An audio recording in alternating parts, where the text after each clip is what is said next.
Hola, Pastor Manuel, soy de Chile y estoy muy feliz siguiendo todas sus predicas y enseñanzas. Me han ayudado mucho y doy gracias a Dios por eso y por usted. Dios lo bendiga y guarde por siempre. Gracias, hermano Manolo, su predica es muy hermoso. Yo escucho desde Perú, de apartamento de Ancahuaraz, que nuestro Señor Jesucristo, que te proteja con su manto sagrado, que le cubra muchas bendiciones. Soy tu fans. Gloria a Dios por tanta enseñanza. Pastor, lo bendigo infinitamente a Ud y a toda su familia y toda la congregación física y virtual. Que nuestro Eterno los siga guiando por su precioso camino. Vamos a compartir la palabra del Señor en esta tarde y vamos a prepararnos para recibir este mensaje. Hemos cantado, hemos adorado al Señor. Ahora es un momento especial donde queremos aprender de la palabra de Dios. Así que cierra tus ojos y pídele al Señor que hable a tu corazón y que podamos disfrutar de este tiempo. Aleluya. Señor, te damos muchísimas gracias en esta tarde por esta oportunidad y este privilegio que nos das de estar aquí reunidos. Gracias, Señor, porque hemos sentido tu presencia desde que esta tarde hemos entrado por esas puertas. Sabemos que tú estás en medio de nosotros. Quiero pedirte que tú bendigas esta palabra y que sea de bendición para todos y cada uno de nosotros, que podamos interiorizar estas verdades y que podamos, Señor, oír tu voz y aprender de ti. Te lo pedimos en esta tarde con todo el corazón, en el nombre de Jesús.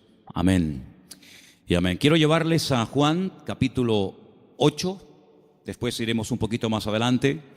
Concretamente quiero leerles el versículo 32. Los niños sí pueden pasar a sus clases, por favor, a las clases de la escuela dominical. Muy bien. Las maestras de escuela dominical me pidieron que ya comencemos a preparar más salones para los niños, porque gracias al Señor tenemos un problema para meter a más niños.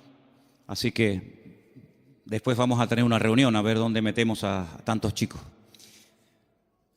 Juan capítulo 8, verso 32 es un versículo que todos ustedes, si se han fijado, lo tienen ya que saber de memoria, porque justamente lo tenemos aquí arriba. Conoceréis la verdad y la verdad os hará libres. ¿Lo decimos juntos?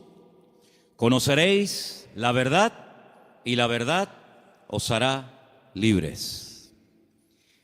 Nos vamos a San Juan capítulo 18, del versículo 36 en adelante. Juan 18, 36. Respondió Jesús: mi reino no es de este mundo.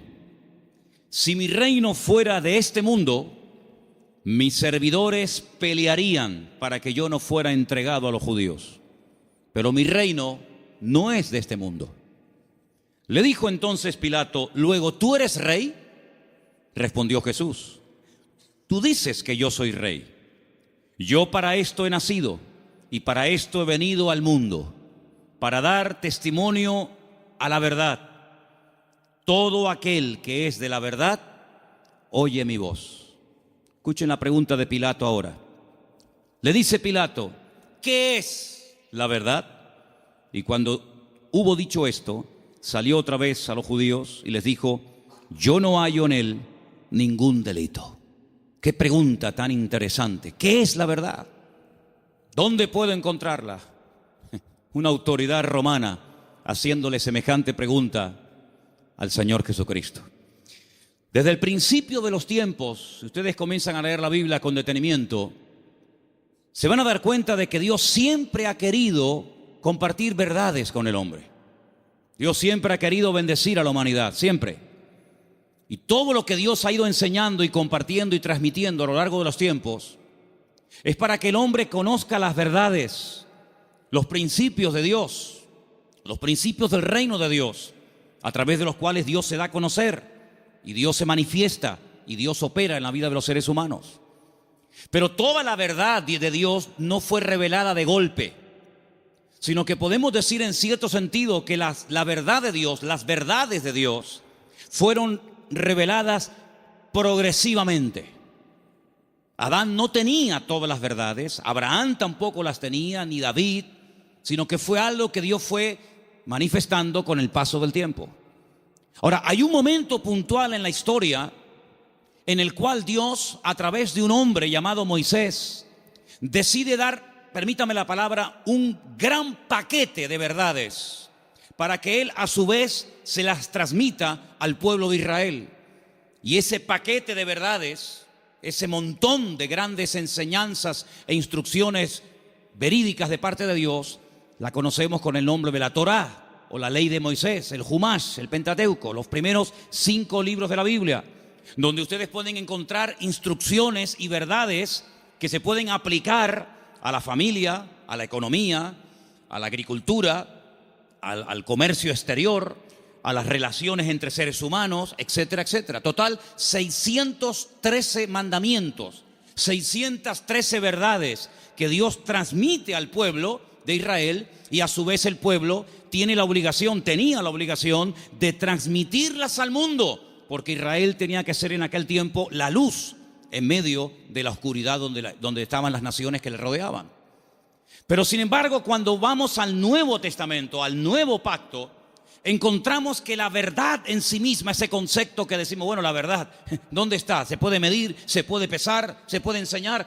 Ese concepto de la verdad se encarna, se humaniza en la persona de Jesús. Él llega a decir un día en una conversación muy interesante que mantiene con sus discípulos, si la quieren conocer, está en Juan capítulo 14, donde él observa a sus discípulos después de haberles anunciado que se va a marchar, que tiene que volver a la presencia del Padre. Pues él dice que los nota tristes y les dice, miren, no se turben, no se preocupen, no se turbe vuestro corazón. Si creen en Dios, crean también en mí. En la casa de mi Padre muchas moradas hay. Si así no fuera, yo os lo hubiera dicho. Yo simplemente lo que voy a hacer es, voy a ir a preparar un lugar para que donde yo estoy, vosotros también estéis conmigo. Y ustedes saben a dónde voy, sabéis el camino. Y en ese momento le interrumpe un discípulo, Tomás, y le dice, Señor, no sabemos a dónde te vas. No tenemos ni idea de lo que nos estás diciendo. ¿Que te vas a dónde? Si no sabemos a dónde vas, ¿cómo vamos a saber el camino? Y es entonces cuando el Señor le responde ese versículo que todo creyente prácticamente sabe de memoria, aunque lleve 3 días leyendo la Biblia, Juan 14:6, que dice, yo soy el camino, yo soy la verdad y yo soy la vida. ¿Cuántos dicen amén? Un versículo realmente extraordinario. Ahora, hay 300, lo tengo aquí apuntado, 317 versículos en toda la Biblia donde aparece la palabra verdad. La palabra verdad aparece en el Antiguo Testamento, aparece en el Nuevo Testamento. Es el deseo de Dios que el hombre conozca la verdad. Y la palabra verdad en hebreo se pronuncia emet. Y vamos a ponerla ahí para que ustedes vean cómo se escribe en hebreo la palabra, porque quiero explicarles rápidamente algo muy interesante acerca de esta palabra. La palabra emet se forma con esas 3 letras. La letra, tienen que leer de izquierda a derecha, ¿sí? La alef, la letra men y la letra tav. La letra alef es la primera del alfabeto hebreo. La letra tav es la última y la letra men es la del centro. Y digamos que se hace como una especie de trípode, ¿verdad? Con esas 3 letras se forma la palabra verdad, y de esa palabra salen múltiples combinaciones de todas palabras relacionadas, entroncadas con la palabra verdad, todas, por cierto, muy interesantes. Ahora, déjenme que les comparta algo acerca de la verdad. Cuando vamos a la palabra de Dios, encontramos que todo lo que uno hace en la vida tiene efectos a corto y a largo plazo. Si tú robas algo de alguien, puede ser que termines en la cárcel porque alguien te denuncia. Si tú golpeas a una persona, puede ser que te denuncie y tengas que presentarte delante de un juez. Si tú compras un coche, puede ser que te salga bueno o te salga malo. Es decir, todo efecto, todo lo que hacemos en la vida puede tener efectos positivos o negativos. Si analizamos fríamente a la luz de la palabra de Dios, ¿qué es lo que produce en el hombre? ¿Qué efectos positivos produce en el hombre la verdad? Es increíble. Lo primero que produce la verdad en la vida de la persona, como leemos aquí arriba, es libertad. Pero claro, uno tiene que decir o preguntarse, ¿libertad de qué? Cuando Jesús pronunció esta famosa frase, conoceréis la verdad y la verdad os hará libres, Él la pronunció en un contexto cultural y social completamente diferente al que tú y yo vivimos hoy en día. Porque aparentemente no existe esclavitud, pero en aquellos tiempos prácticamente el mundo entero, todo lo que era Europa, Asia y el norte de África, estaba dominado y controlado por un imperio terrible que era el Imperio Romano, donde la población romana, los que tenían la ciudadanía romana, era muy pequeña en relación con los que no tenían ciudadanía romana. Había millones y millones de seres humanos que estaban privados de libertad, es decir, eran esclavos. Claro, ya lo dije en una ocasión, no todos los esclavos tenían la misma posición, había esclavos que tenían una libertad que otros no tenían, pero igualmente eran esclavos. No tenían derecho a paro, ni jubilación, ni vacaciones, ni descanso, nada que ver. Y cuando el Señor, en ese contexto de opresión, en ese contexto de abuso, en ese contexto donde no hay derechos, donde no hay beneficios de ningún tipo, pronuncia la palabra libertad, tuvo que causar un impacto tremendo, porque era el sueño de todo esclavo, poder algún día llegar a ser libre. La libertad que el Señor ofrece en su palabra no está basada en una libertad temporal, no está basada en una libertad que yo he podido comprar con dinero. ¿Se acuerdan ustedes cuando un día fueron a azotar a Pablo? Él dijo, yo soy ciudadano romano. Los ciudadanos romanos tenían derecho a ser juzgados previamente antes de ser condenados. Así que ándate con ojo qué es lo que vas a hacer, porque yo soy ciudadano romano y tú me quieres dar una paliza con el látigo, sabes que no lo puedes hacer. Dice que tuvieron temor. Y el centurión, la persona que lo iba a castigar, le dice, yo con una gran suma de dinero obtuve la ciudadanía. ¿Y tú de dónde tienes la ciudadanía romana? Dice, yo la tengo desde la cuna, porque él fue ciudadano romano desde su nacimiento.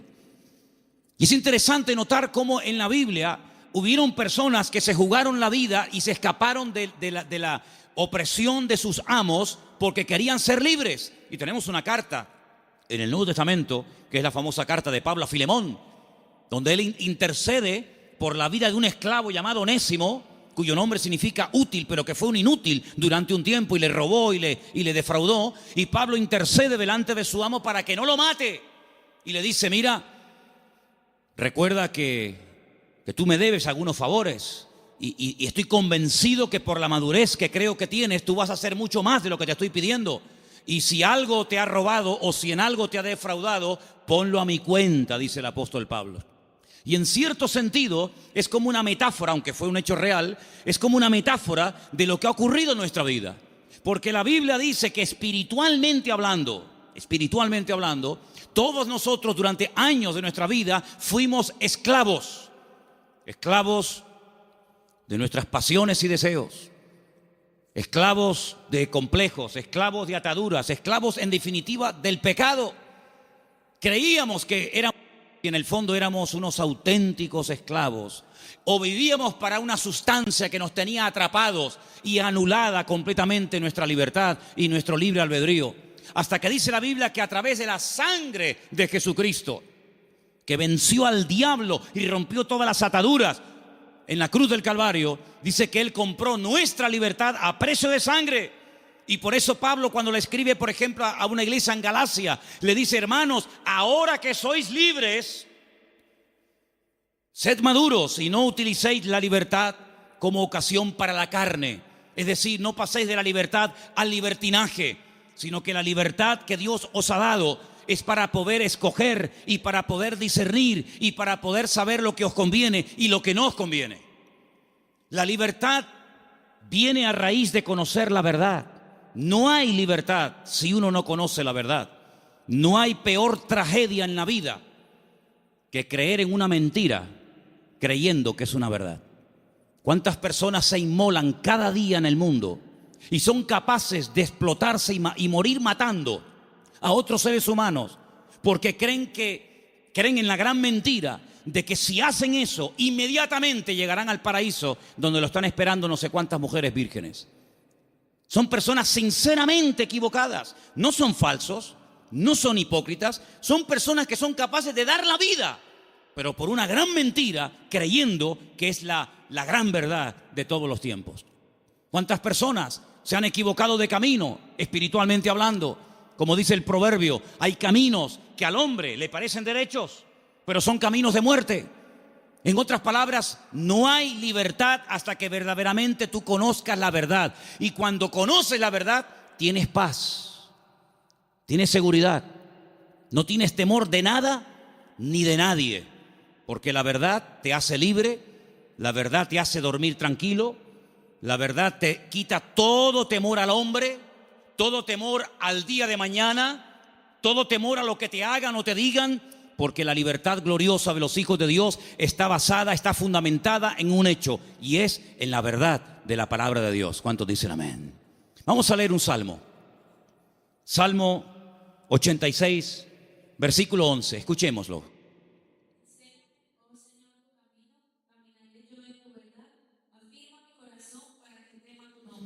El salmista le pide al Señor: enséñame, muéstrame el camino, para que yo pueda andar en ese camino, que dicho sea de paso, es un camino basado en la verdad. Hermanos, hay creyentes que han sido víctimas de falsas doctrinas. Hay creyentes que han estado tal vez en otras partes, en otras congregaciones, donde no han conocido totalmente la verdad y los efectos de la verdad en su vida. Una vez visitando un grupo de iglesias en la península, cuando terminé de predicar, el pastor que me había invitado me pidió si por favor podía decirle a los hermanos de la iglesia, los que quisieran, que pasaran adelante para que orara por ellos. Yo le dije: bueno, si usted quiere que yo haga eso, está bien, que pasen adelante los que quieran, que en esta noche oremos por ellos. Cuando me acercaba a la gente que había pasado al frente, yo les preguntaba en baja voz al oído: ¿hay algún motivo, hay alguna cosa por la cual quiere que yo ore por usted? Y me decía, por ejemplo, la primera persona: sí, hermano, quiero que ore por mí porque estoy bajo maldición. Bueno, cuando iba al segundo, me decía más o menos lo mismo. Cuando llegué al tercero y me dijo más o menos lo mismo, digo: un momento. Me volví a subir al púlpito y volví a predicar otra vez. Digo: ustedes son víctimas, ustedes han sido víctimas de una mala enseñanza. Ustedes no están viviendo como creyentes. La Biblia dice: si alguno dice que cree en Él, debe andar, debe comportarse, debe vivir como Él anduvo. En otras palabras, ustedes tienen el nombre de creyentes, de hijos de Dios, pero están viviendo como esclavos. Y el Señor Jesucristo vino a este mundo para deshacer las obras del diablo. Y ustedes no entienden que el Señor Jesucristo, cuando fue clavado en la cruz, cargó, según dice la palabra de Dios, todas y cada una de las posibles maldiciones, y Él se hizo maldición para que nosotros heredásemos bendición. Por lo tanto, ustedes están agarrándose a conceptos distorsionados y equivocados, y esa ignorancia es la que está haciendo que ustedes no vivan bien, no coman bien y no disfruten de la vida gloriosa de un hijo de Dios. Y cuando ellos recibieron esta enseñanza en esa noche y en otros días, ellos comenzaron a darse cuenta de que habían estado atrapados y habían estado esclavizados de mentiras que no sé quién se las enseñó, pero que ellos la abrazaron y la creyeron, interiorizaron esas mentiras, y si la verdad nos hace libre, la mentira nos hace esclavos.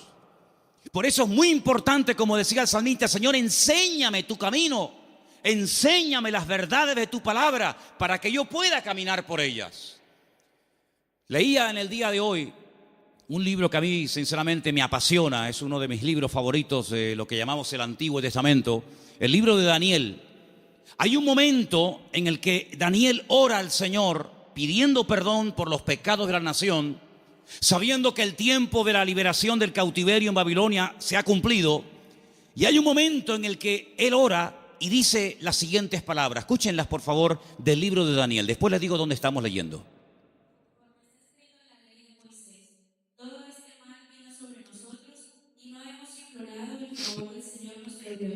Para convertirnos de nuestras maldades y entender tu verdad.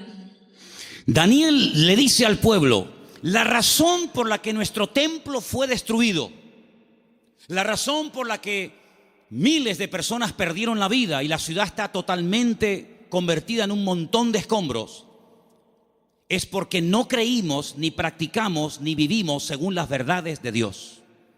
De todos los profetas que había en aquel momento en Jerusalén profetizando, solamente había uno que decía la verdad. Todos los demás le decían a la gente lo que la gente quería oír. Había momentos en los que los profetas llegaban y decían: no tengan ningún temor, la ciudad de Jerusalén es indestructible, es la ciudad del gran rey, donde él ha depositado y puesto su gloria y su presencia. Por lo tanto, ¿qué nación va a ser capaz de venir a Jerusalén y destruirla y quemar la casa de Dios? Olvídense de eso. Lo que Jeremías os predica es falso, es mentira. La ciudad de Jerusalén nunca va a ser tomada ni destruida por el rey Nabucodonosor. Sin embargo, el profeta Jeremías le decía: la ciudad de Jerusalén sería indestructible y el templo sería inviolable siempre y cuando viviéramos en santidad y viviéramos en orden. Pero no lo estamos haciendo. La ciudad se ha llenado de idolatría, el pueblo se ha corrompido, hay inmoralidad, hay desorden, es un caos, es un desorden espiritualmente hablando, y eso es lo que le está permitiendo al enemigo tomar posesión de nuestra tierra. No crean ustedes, durante 40 años estuvo Jeremías predicando esto. Lo metieron en la cárcel, lo torturaron, quisieron matarlo en varias ocasiones.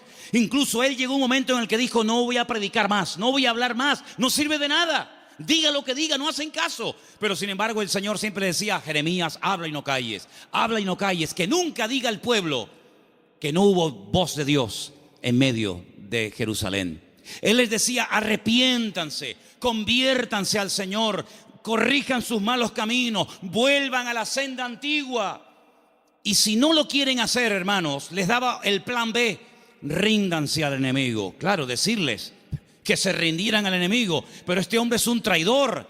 Este hombre lo que se ha pasado es al enemigo y lo que quiere es que le abramos las puertas de la ciudad al enemigo. Pero Jeremías les decía: es que hay dos opciones, queridos. O se arrepienten y piden perdón al Señor y Dios cambia la ciudad, pero como no lo vais a hacer, la ciudad va a ser tomada. Entonces, antes de perder la vida y pelear por una batalla que ya está perdida de antemano, ríndanse, acepten la evidencia y el Señor les perdonará la vida. Hermanos, ni una cosa ni otra. La ciudad fue destruida, todos lo sabéis. El templo fue quemado, los tesoros del templo fueron llevados a Babilonia. Miles de personas fueron deportadas, entre ellos, uno de ellos era Daniel. Y cuando pasan los años, él le dice al pueblo: hermanos, ¿no os dais cuenta que por no haber creído y practicado la verdad nos ha pasado lo que nos ha pasado? Hermanos queridos, creer en mentiras, interiorizar mentiras, practicar mentiras, tiene consecuencias a corto y a largo plazo, todas y cada una de ellas destructivas. Si tú crees que eres un inútil, tú vas a vivir creyéndote que tú eres un inútil. ¿Quién te lo dijo? ¿Tu marido? ¿Papá? ¿El profesor? Y tú te has creído esa gran mentira, porque Dios no ha creado seres inútiles. Dios ha creado al hombre a su imagen y semejanza. Es el hombre el que se deteriora, el que se autodestruye a sí mismo. Pero Dios creó al hombre como la corona de la creación. Dios delegó en el hombre responsabilidades que no delegó en animales. Y Dios creó el mundo para el hombre, no el hombre para el mundo. Pero lamentablemente el hombre prefiere creer en mentiras en vez de creer en verdades, y por eso muchas veces es un auténtico esclavo de su ignorancia, de sus errores y de sus mentiras. Pero la libertad gloriosa de los hijos de Dios viene única y exclusivamente cuando experimentamos la verdad en nuestras vidas. He preparado una pequeña selección de versículos. Vamos a leerlos, por favor. Algunos de ellos están en Proverbios. El anterior les dije que estaba en Daniel 9:13. Pero quiero que leamos esta pequeña selección de versículos donde vais a notar que en cada uno de ellos aparece la palabra verdad. Prestemos atención. Proverbios 3, versículo 3. Aparten de ti la misericordia y la verdad. Átalas a tu cuello, escríbelas en la tabla de tu corazón. David le daba tanta importancia a la verdad en la vida de su hijo Salomón, que le dijo: nunca te apartes de la verdad. Si tienes que amarrarla de una forma metafórica en tu cuello, hazlo, pero que la verdad sea el fundamento de tu vida, de tu existencia. Proverbios 16:6. Con misericordia y verdad se corrige el pecado, y con el temor de Dios los hombres se apartan del mal. Con misericordia y con verdad. No solamente con misericordia, sino también hay que decir: mira, esto te ha pasado por esto, por esto, por esto. Y como yo le dije al principio, prefiero que la gente se ofenda y se sienta aludida por oír verdades, que endulzarles los oídos con adulaciones y con mentiras, que al fin y al cabo lo que te van a perjudicar sin lugar a dudas. Por lo tanto, si hay algo en nuestra vida que tiene que ser corregido, no va a ser corregido con adulaciones. No pasa nada, no te preocupes. No, es que le acabo de pegar una paliza a mi mujer. No pasa nada, seguramente se lo merecía. ¿Cómo? ¿Lo que dices? No, es que acabo de robar en la tienda. Bueno, seguramente no tenías para comer y claro, lógicamente tenías que robar. No. Las iglesias, por lo menos esta, no se abrió en su día para decirle a la gente lo que en el fondo le gustaría oír. Esta iglesia se abrió y se mantendrá abierta hasta que Dios quiera para predicar verdades, aunque duelan, aunque sean contrarias a lo que dice el mundo. Pero la verdad te hará libre, y lo que queremos es que la gente que venga aquí sean libres de sus ataduras, de sus complejos y de cualquier otra historia que les esté haciendo daño. Por lo tanto, la verdad es la que va a corregir nuestra vida. Ahora, si tú buscas la verdad, dijo Séneca, corres el riesgo de encontrarla. Si buscas la verdad, puede ser que la encuentres y tendrás que hacer un ajuste entre tu creencia, entre tu doctrina, tu opinión personal y la verdad revelada de Dios. ¿Estás dispuesto a adaptarte a la verdad de Dios? Sigamos. Proverbios 28:20. El hombre de verdad tendrá muchas bendiciones, mas el que se apresura a enriquecerse no será sin culpa. Ese versículo es buenísimo. ¿Lo oíste?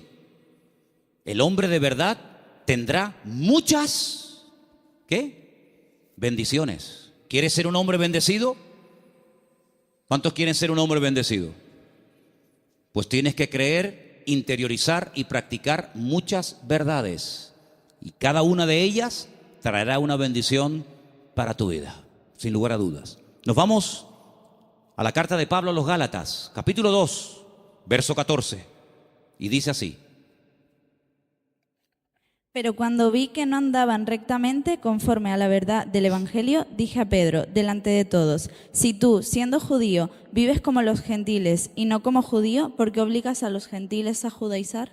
Pedro pasó un tiempo con el apóstol Pablo y se comportaba de una forma, y cuando vinieron judíos desde Jerusalén se comportaba de otra. Y Pablo observó que delante de unas personas se comportaba de una manera, y cuando esas personas no estaban, se comportaba de otra. Y Pablo dijo: no estás actuando conforme a la verdad. El creyente es igual dentro de la iglesia que fuera. Es igual en lo privado que en lo público. Por la mañana o por la noche, da igual. No es que es un disfraz que me pongo para venir aquí y pongo cara de santurrón y de bueno y luego en la calle soy un demonio, o en mi casa. No. Pablo dijo: no andáis rectamente conforme a la verdad. Y lo corrigió, porque acabamos de leer que el pecado, lo deficiente, lo incorrecto, ¿cómo se corrige? Con misericordia, pero también con verdad. Seguimos en Gálatas, capítulo 3, verso 1, y dice: Oh Gálatas insensatos, ¿quién os fascinó para no obedecer a la verdad? A vosotros, ante cuyos ojos Jesucristo fue ya presentado claramente entre vosotros como crucificado. Hay un momento en el que entran en la congregación personas que comienzan a enseñar cosas diferentes a las que aprendieron a través del apóstol Pablo, fundador de la iglesia. Le llega la noticia al apóstol Pablo y les escribe una carta y les dice: pero ¿por qué no estáis obedeciendo a la verdad? Luego, la verdad no es simplemente para decir estoy de acuerdo con ella, sino es para obedecerla. Es decir, por eso dije antes, no me diga amén y después hace otra cosa, porque el daño se lo va a hacer usted. A mí no me va a producir ningún daño el que usted diga a una cosa que yo predico amén y que luego no la practique. A mí no me va a perjudicar lo más mínimo. Pero cuando usted le manda al cerebro una orden, cuando el cerebro con su boca oye una cosa, usted con su boca dice una cosa, pero luego hace otra, está demostrado científicamente, créame esto, hermano. Cuando usted con sus palabras dice una cosa, pero hace otra, usted está enfermando su mente. ¿Qué le parece? Últimamente se han hecho experimentos en este sentido. Y se han preguntado muchos médicos y muchos doctores y muchos científicos, ¿cómo es posible que haya gente que aparentemente le tiene que ir bien en la vida, que tienen buenos trabajos, buenos coches, buena ropa, buena casa, etcétera, etcétera, y están como perturbados, están como un conflicto en su mente? Y llegaron a la conclusión de que cuando una persona con la boca dice una cosa, pero luego hace otra, está envenenando su cerebro. Así que mejor es estar con la boca cerrada que decir estoy de acuerdo, amén, voy a hacer esto, y luego estás haciendo todo lo contrario, te estás perjudicando. Así es que el apóstol Pablo dice, ¿por qué no estáis obedeciendo a la verdad? Porque la verdad no es para que digáis, ay, qué bonita, la verdad es para obedecerla. Y cuando se interioriza y se obedece a la verdad, automáticamente trae el fruto de paz, de seguridad, de libertad, etcétera, etcétera. Vamos a 2 de Timoteo 2:15, otro texto, por cierto, muy interesante, que dice así. Procura con diligencia presentarte a Dios aprobado, como obrero que no tiene de qué avergonzarse, que usa bien la palabra de verdad. Que usa bien. Hay gente que conoce la palabra, pero la tergiversan, la manipulan. Quitan parte del versículo o añaden cosas que no dice la Escritura. Y te dice, oye, ¿cómo saben esta gente la palabra? ¿Cómo la conocen? No, la manipulan. Y uno de los peores pecados que podemos hacer es amañar, manipular la Escritura para enseñar medias verdades. Yo dije en una ocasión, y lo vuelvo a repetir hoy, que cuando en la vida de un creyente viene una enseñanza, un mensaje que está basado en mentiras, automáticamente la persona, por la experiencia, por el discernimiento espiritual o por el conocimiento, aunque sea mínimo, de la Escritura, automáticamente lo descarta, porque dice, eso no es verdad, eso es mentira. Si una persona viene y te da un mensaje basado puramente en la verdad, todo es verdad desde el principio hasta el final, no hay ningún problema, no hay que cuestionar nada porque reconoces que es la verdad. El problema está cuando se mezclan verdades con mentiras. Y hay que tener mucho discernimiento espiritual, mucha experiencia y mucho conocimiento de la palabra para saber dónde cortar, dónde separar la verdad de la mentira. Hermanos, el Señor Jesucristo dijo una vez a los discípulos y por lo tanto a todos y a cada uno de nosotros en el día de hoy: os conviene que yo me vaya, porque si yo no me fuese, el Consolador no vendría. Pero si yo me voy, yo le rogaré a mi Padre para que os envíe el Consolador para que esté con vosotros para siempre. Es decir, que lo que ustedes pueden entender que es una desgracia y una tragedia, va a ser un beneficio para vosotros. Porque si yo no me voy, ninguno de vosotros podría tener el espíritu que yo he tenido durante estos años de mi vida. Pero yo lo enviaré, yo le rogaré al Padre para que os envíe al Consolador y esté con vosotros para siempre. Y dice, Él tomará de lo mío y Él os lo hará saber.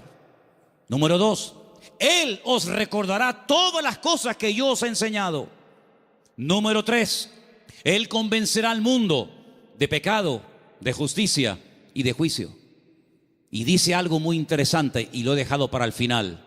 Y Él os guiará a toda la verdad. ¿Cuántos dicen amén? La verdad no es una lotería que unos la descubrieron y otros tantos nunca supieron cuál era. La verdad tiene nombre y se humanó y se encarnó en la figura de nuestro Señor Jesucristo. Por eso Él declaró categóricamente: yo soy el camino, la verdad y la vida. Pero el versículo no termina ahí. El versículo añade la siguiente frase: y nadie va a ir al Padre sino solamente a través de mí. ¿Cuántos dicen amén? Jesús no es una verdad. Bueno, hubieron muchas verdades y Jesús vino a enseñar otra gran verdad. No, Jesús es la verdad, con mayúscula y subrayado. No hay 1000 verdades y cada uno escoge la suya. No, Señor. Hay una verdad revelada en la palabra, manifestada en la persona de Jesucristo. Y si prestaron ustedes atención a la lectura que esta tarde se leía, hay un momento en el que en el discurso de Pablo, que se leyó esta tarde en el Areópago en Grecia, él dijo, hay un momento en el que Dios pasó por alto la ignorancia de las naciones.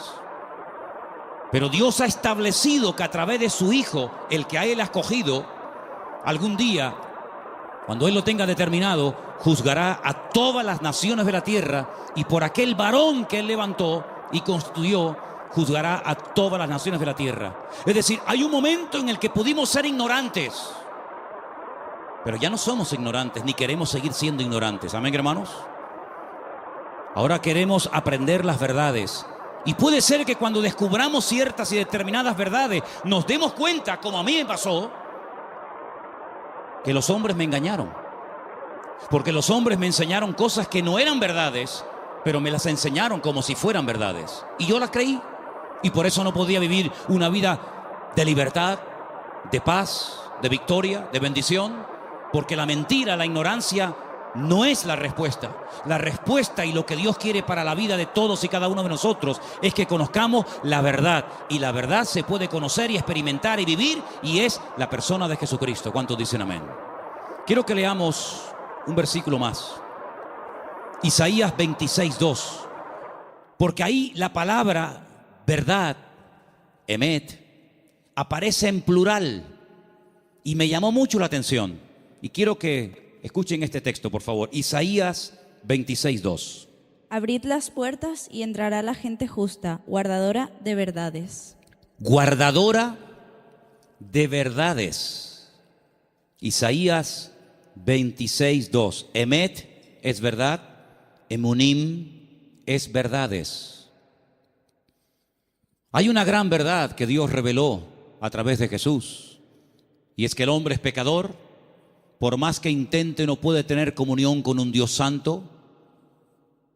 Pero Dios envió a su Hijo unigénito al mundo para que todo aquel que crea en Él no se pierda, mas tenga vida eterna. Esa es la gran verdad. Que hay un Salvador, que se puede restaurar la relación del hombre con Dios, que el hombre puede salvarse de la condenación, que el hombre puede volver a tener comunión con su Creador y su Diseñador. Esa es la gran verdad. Pero luego, en torno a esa gran verdad giran muchas verdades. Y en los próximos domingos voy a compartir con vosotros varias de esas verdades en plural. Hoy quiero terminar este mensaje acerca de la verdad con 3 verdades. La primera, la que hemos mencionado recién, Juan 14:6. Yo soy el camino, la verdad y la vida. Nadie viene al Padre sino solamente a través de mí. Eso quiere decir que la ignorancia nos salva, que la religión no es lo que Dios ha provisto para la raza humana para que pueda volver a conectarse con Dios, sino que hay un camino y hay la verdad revelada y hay una vida que se manifiesta a través del Señor Jesucristo. Eso es una gran verdad. La segunda verdad que quiero compartir con vosotros, podría darte más de 150 versículos, pero solamente para los que toman nota les doy Mateo 23:19, donde dice que Él volverá otra vez a este mundo. ¿Cuántos dicen amén? Algunos dirán, ¿Jesucristo volverá otra vez aquí? ¿Sí? ¿No lo sabías? No, yo tenía pensado que Jesucristo ya nació y murió y bueno, dicen que resucitó y ascendió a la gloria, a la diestra de Dios Padre, pero no había oído que volverá. Bueno, pues si no lo has oído no es problema mío. Pero la Biblia dice en más de 150 ocasiones que Él volverá. Y en esta ocasión no pasará desapercibida su venida, como pasó en la primera venida, que había nacido en un pequeño pueblo de Judea, en el sur de Israel, llamado Betlehem, la casa del pan o Belén. Y en ese pueblo hay una montaña que se puede visitar hoy en día, donde había uno, porque tenía muchos, uno de los muchos palacios del rey Herodes, y el rey Herodes ni siquiera se había dado cuenta de que esa noche había nacido el Mesías al lado de su casa. Y de repente vienen unos señores de lejanas tierras haciendo una pregunta muy interesante: ¿dónde está el rey de los judíos? Porque su estrella hemos visto en el oriente y venimos a adorarle. Y le están hablando a un rey, pero que realmente es un títere. No es el verdadero rey, no es de la línea genealógica de la casa de David, de la tribu de Judá. Es un rey que han puesto los romanos. Es un muñeco de quita y pon. Y por eso ellos se atreven a preguntarle al rey, entre comillas, de los judíos: ¿dónde está el rey de los judíos? Porque venimos a adorarle. Y ustedes ven que esos hombres, me da igual si eran 3, 20 o 40, no se postraron ante Herodes y lo adoraron y le abrieron sus tesoros, porque ellos sabían que ese no era. Y Herodes no lo sabía. Y tiene que mandar a llamar a los escribas y fariseos, los que estudiaban la escritura y hacían las copias de la escritura, para preguntarle: oye, ¿qué dice la Biblia acerca del Mesías? ¿Dónde tiene que nacer? Ya en aquel tiempo ya se había escrito dónde había que nacer. Si se lo hubieran preguntado no sé, por ejemplo, a Abraham o a cualquier otro personaje, no te hubiera dado respuesta. Pero en aquel momento ya estaba escrito en el libro del profeta Miqueas que Jesús, que el Mesías, Yeshua, tenía que nacer en Belén de Judea. Eso es una gran verdad. Pero una gran verdad también es que Él mismo dijo: me voy, pero volveré otra vez. Y la Biblia dice que tenemos que estar velando y orando, porque no sabemos ni el día ni la hora, pero que volverá, volverá. Y cuando vuelva, todo ojo le verá, toda rodilla se doblará y todo el mundo se pondrá de rodillas y confesará que Él es el Señor, para gloria de Dios Padre. Y no será algo que dice: bueno, ¿habrá venido? ¿No habrá venido? ¿Dónde está? Hermanos, será algo que va a tener un impacto a nivel mundial. Probablemente para algunos esto les suene a chino, esto les suene a algo como ciencia ficción, pero esto no es un cuento ni un mito, esto es palabra de Dios. Jesucristo viene y viene muy pronto. ¿Cuántos dicen amén? Y esa es una de las grandes verdades que no tenemos que olvidar. Y hermanos, estamos más cerca que nunca de la venida del Señor. Y hay cientos de señales y cientos de información, de datos que nos indican cuánto tiempo falta para venir. Y uno que se menciona muy poco, prácticamente nadie lo menciona, pero yo quiero mencionarlo esta tarde, es que dice el Señor que antes de que Él venga, vendría un tiempo de prueba a todas las naciones de la tierra. Pero también dice la promesa: pero si ustedes guardan mi palabra y no niegan mi nombre, yo les guardaré de la hora de prueba que ha de venir sobre todos los habitantes de la tierra. Estamos viendo naciones tremendamente ricas que están en la más absoluta miseria. Y estamos viendo naciones que dicen: ¿cómo es posible que esto pueda ocurrir en tal lugar y en este momento? Hermanos, la hora de la prueba ha venido y ha comenzado. No habrá ni una sola nación de la tierra que no vaya a ser sacudida antes del retorno de nuestro Señor Jesucristo. Algunos miran a Estados Unidos como si fuera el paraíso terrenal. Antes de ayer me llamó un hermano de Estados Unidos, el hermano Adán. ¿Está ahora ahí? ¿Nos está viendo Adán? Ahora no. El hermano Adán es un hermano del Salvador que vive en California. Y de vez en cuando me llama y hablamos y me dice: si por casualidad gana el señor Trump en Estados Unidos, él ha dicho que no solamente tiene intención de echar a patadas a todos los latinos de Estados Unidos, sino a los hijos nacidos en territorio americano de padres latinos.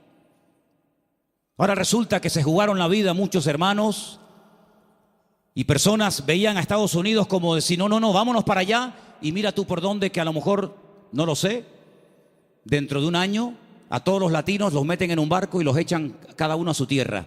Y entonces yo le diré a más de uno: te lo dije, la salvación no se llama USA, la salvación se llama Jesucristo. Me escriben todos los días de Venezuela, todos los días me mandan correos pidiéndome ayuda, pidiéndome auxilio, que quieren salir por la frontera de Colombia, que quieren salir por no sé qué sitio. Y yo a todos les digo lo mismo. Digo: hermanos, en Venezuela hay iglesias de miles y miles de miembros que no hay en España.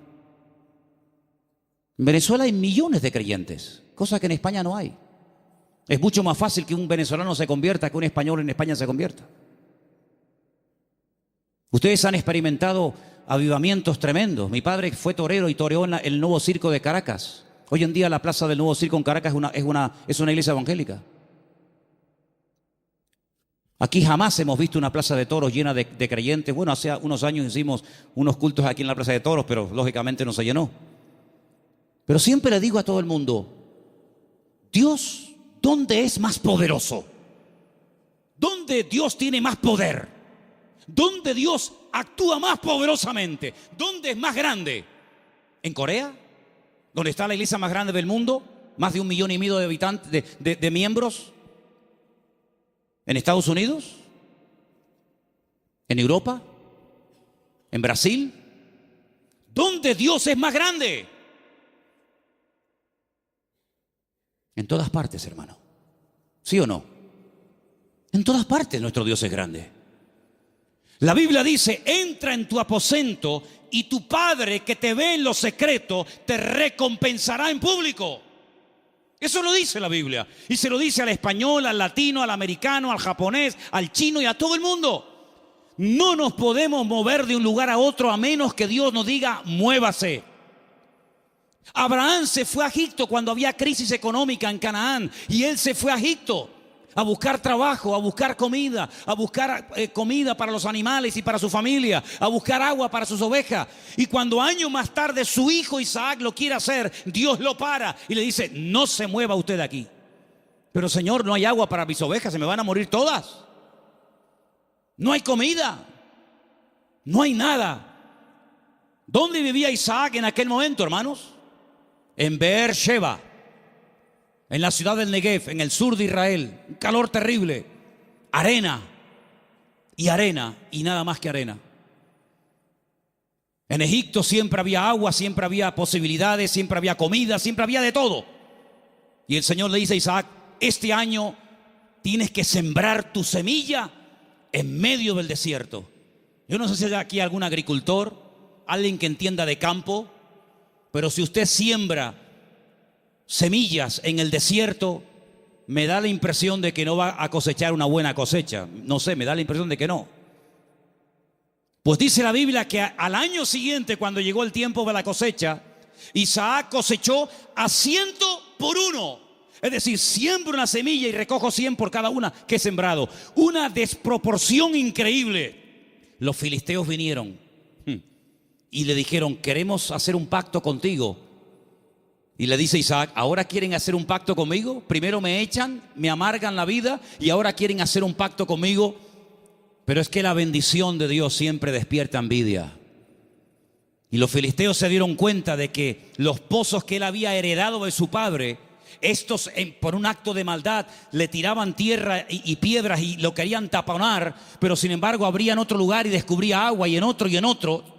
Y era imposible frenar y era imposible impedir que la bendición de Dios estuviera con Isaac. Y por eso ellos tienen que reconocer que este hombre tiene que tener la bendición de Dios, porque no es normal, es antinatural que un hombre siembre semillas en el desierto y tenga más cosecha que nosotros que hemos sembrado en buena tierra. Esto no es normal, esto no tiene lógica ninguna. Es que las cosas de Dios muchas veces no tienen lógica, es cuestión de fe, porque andamos por fe y no por vista. ¿Cuántos dicen amén?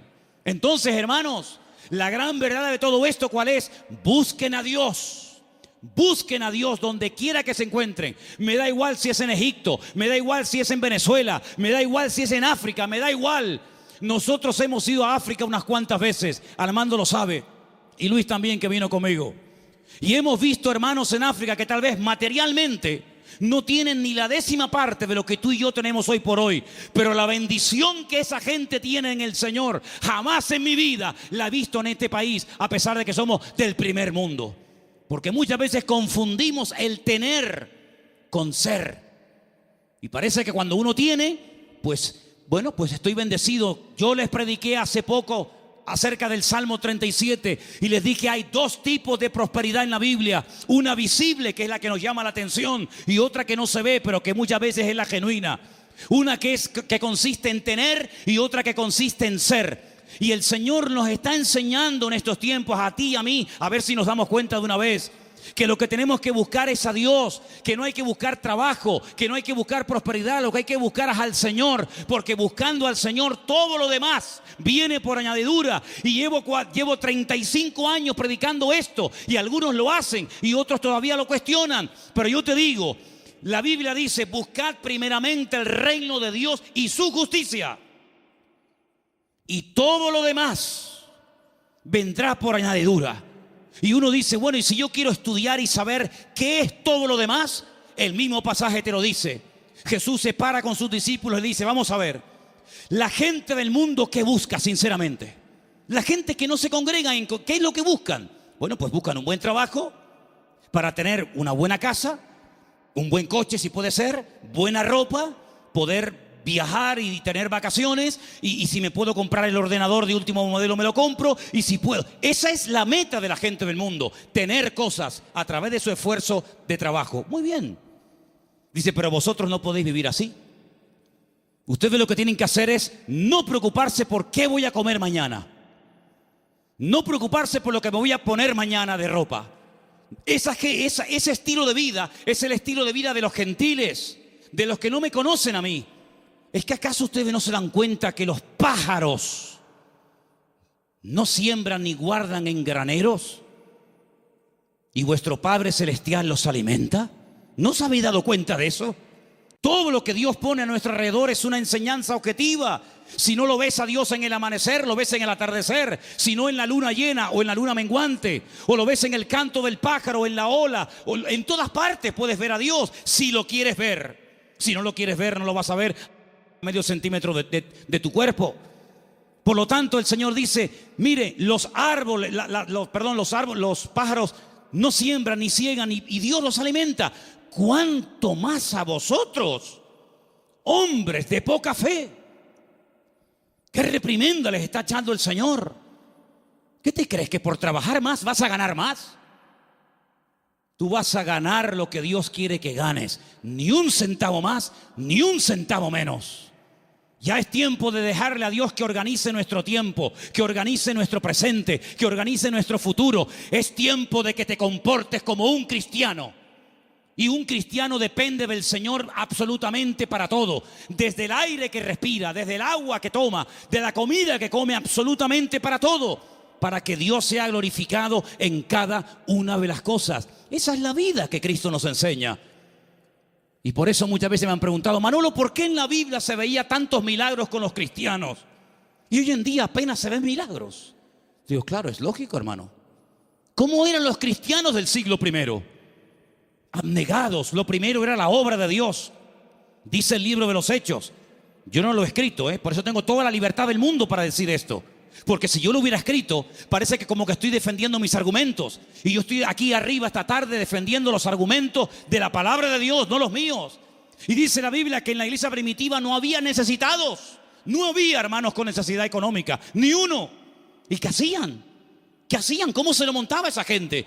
Dice que los que tenían propiedades las vendían. Lo ponían el precio de lo vendido a los pies de los apóstoles. Y se repartía todo según la necesidad que hubiera. Yo nunca he visto eso. Yo jamás en mi vida he visto eso. Que la gente se desprenda de su patrimonio para ayudar a hermanos que no tienen para comer o para pagar la luz. Yo nunca en mi vida he visto eso. Por eso en la iglesia primitiva se veían cosas que hoy en día no se ven.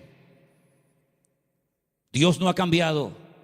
El Evangelio no ha cambiado, las verdades de Dios son inmutables, pero he guardado para el final un versículo que fue el versículo que yo utilicé el día 31 de mayo de 1981, cuando a las 6 de la tarde en la calle Galileo 40 en Las Palmas de Gran Canaria, yo me graduaba después de 3 años en el seminario.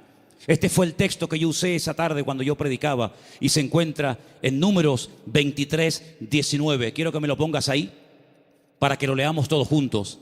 Ese fue el texto del primer mensaje que yo prediqué cuando me gradué de aquel seminario. Y al día siguiente, en junio, ya estaba aquí viviendo en Tenerife con 19 años de edad.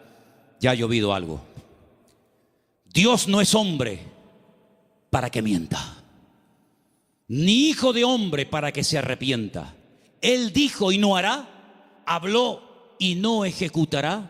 Quiero oírles, hermanos, léalo conmigo.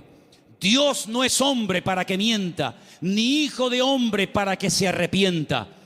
Él dijo y no hará, habló y no ejecutará. Números 23, 19. hay algo que Dios no puede hacer. ¿Saben lo que es? Mentir. Dios no puede mentir, porque Dios es veraz. No puede decir mentiras. ¿Tú dices mentiras? ¿Has dicho mentiras? Claro que sí, y yo también. Pero Dios no puede mentir. ¿Sabes la seguridad que nos da a nosotros hoy en el siglo XXI? Saber que el Dios que tenemos no miente. Es impresionante. Eso quiere decir que si Él dijo en su palabra que estará conmigo todos los días, estará conmigo todos los días. Eso quiere decir que nada me faltará si yo estoy en la mano del Señor y dependo totalmente del Señor. Eso quiere decir que cuando yo oro, Él me oye. Y si me oye, sabemos que tenemos las peticiones que le hayamos hecho. Eso quiere decir que cada noche cuando me voy a dormir a mi casa, el Señor manda ángeles para que protejan mis sueños y me protejan de todo peligro y de todo mal. Eso quiere decir que si yo me enfermo, Él me sanará, porque el Señor es mi sanador. En otras palabras, más de 8,000 y pico de promesas en la Biblia no son cuentos, no son engaños, no son caramelos que te lo ponen en la boca y cuando lo quieres probar te lo quitan. Eso quiere decir que el que busca halla. Es verdad eso, hermanos. El que llama se le abrirá y el que pide recibe. Eso quiere decir que puedes ser libre de la droga, del alcohol, del sexo, de la lujuria, de la pornografía, de los complejos, de las enfermedades mentales, psicológicas y de todo lo que te puedas imaginar. ¿Por qué? Porque el Señor dice, conoceréis la verdad y la verdad os hará libres. Si Dios no miente, eso quiere decir que esta noche Él está aquí entre nosotros. ¿Sí o no? Si Dios no miente, eso quiere decir que cuando a mí me metan en la caja, pasaré directamente a estar en la presencia de mi Señor. Si el Señor no miente, cosa que creo que no miente, quiere decir de que nunca jamás seremos cola, sino siempre seremos cabeza. Y podremos ir de victoria en victoria y de gloria en gloria y de triunfo en triunfo y de bendición en bendición, porque es lo que Dios dice en su palabra y lo que Él promete se cumple. ¿Cuántos dicen amén? Hoy en día, ¿quién no ha comentado en algún momento? Los políticos, por favor, todos dicen mentiras. Hace años no se hablaba así. Hace años los programas más vistos en televisión, ¿cuáles eran? Las tertulias que tenían que ver con algo de política. Ya mucha gente hoy en día está diciendo, yo no voy a votar, yo no voy a votar. Y el otro lo dice, y el otro, y el otro. ¿Y para qué? Porque la gente sabe que se han acostumbrado a mentir. Y vivimos en un mundo rodeado de grandes mentiras. Pero sin embargo nosotros tenemos un privilegio, y es que hemos conocido la verdad. Y por eso la verdad nos hace libres. ¿Cuántos dicen amén? Aproveche esa libertad. ¿Para qué? Para servir a Dios. Los años que te quedan de vida, el tiempo que te queda de vida, móntatelo de tal manera que te vas desprendiendo de muchas cosas y tener cada día más tiempo para descubrir las verdades que están reveladas en la palabra de Dios. Hoy hemos visto 3 verdades: que Él es el camino, la verdad y la vida, que Él volverá y que Dios no miente. El próximo domingo volveremos a ver más verdades de la palabra de Dios. Y cuanto más verdades vayan entrando en nuestra mente, cuanto más verdades vayamos asimilando en nuestra conducta, nuestro vocabulario, más mentiras van a ir saliendo y más libres y más prósperos y más bendecidos seremos. Porque quiero solamente recordarles el versículo que se leía esta tarde, que el hombre bendecido es el hombre que cree, obedece y vive en la verdad de Dios. ¿Cuántos dicen amén? Cierra tus ojos ahí donde estás. Pídele al Señor que te revele sus verdades. Pídele al Señor. Muéstrame tus verdades, Señor. Muéstrame las grandes verdades de tu palabra para que yo pueda conocerlas y vivirlas en mi vida. Y pueda con tu ayuda y con tu bendición vivir una vida sobrenatural. Aleluya. Gracias, Padre. Gracias, Señor. Hay gente que se ha pegado toda la vida buscando experiencias. Han viajado, han leído libros, han estado en diferentes grupos y lugares, buscando, buscando y buscando. El Señor dice, venid a mí, los sedientos, y el que cree en mí correrán de su interior ríos de agua viva. Cristo es la verdad, la Biblia es la verdad, el Evangelio de Jesucristo es el Evangelio de la verdad. Así que si estás buscando la verdad, acepta, recibe a Cristo en tu corazón. Después congrégate donde quieras. Si te gusta aquí, amén. Si quieres ir más allá, donde tú quieras. Solamente te pido que si en esta tarde hay alguien entre nosotros buscando la verdad se llama Jesús. La verdad tiene nombre y es el Señor, el Maestro, el Rey de Reyes y el Señor de los Señores. Él es la verdad. Fuera del Señor no me interesa saber nada. Señor, en esta noche te damos gracias porque la verdad se puede conocer, la verdad se puede experimentar y la libertad viene como resultado de haber conocido la verdad de Cristo Jesús. Señor, yo te pido que en nuestra vida solamente haya verdades. La verdad deshace, la verdad pudre el yugo de la mentira, de la esclavitud, de la ignorancia. Y te pedimos en esta noche, Señor, que tú como Rey de Reyes y Señor de los Señores, me muestres cada día las verdades de tu bendita palabra. Ayúdanos, Señor, a caminar en verdad.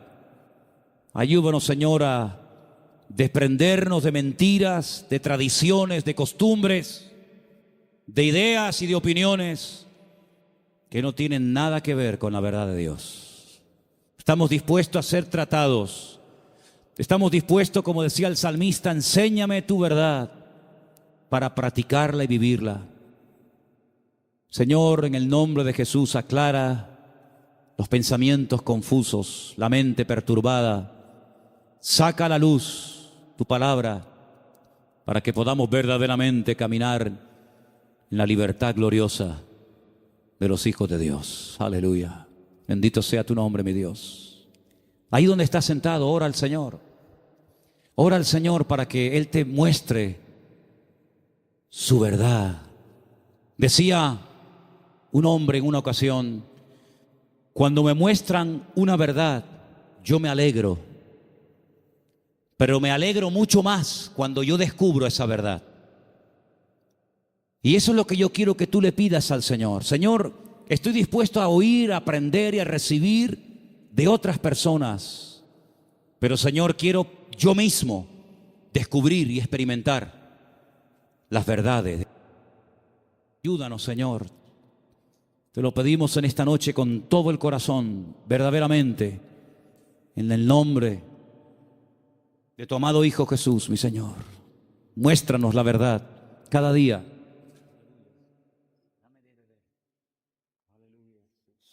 Te adoramos en esta tarde, Señor. Quiero que ores por la persona que está a tu lado. Si es conocido, tu marido, tu esposo, un hermano, no sé.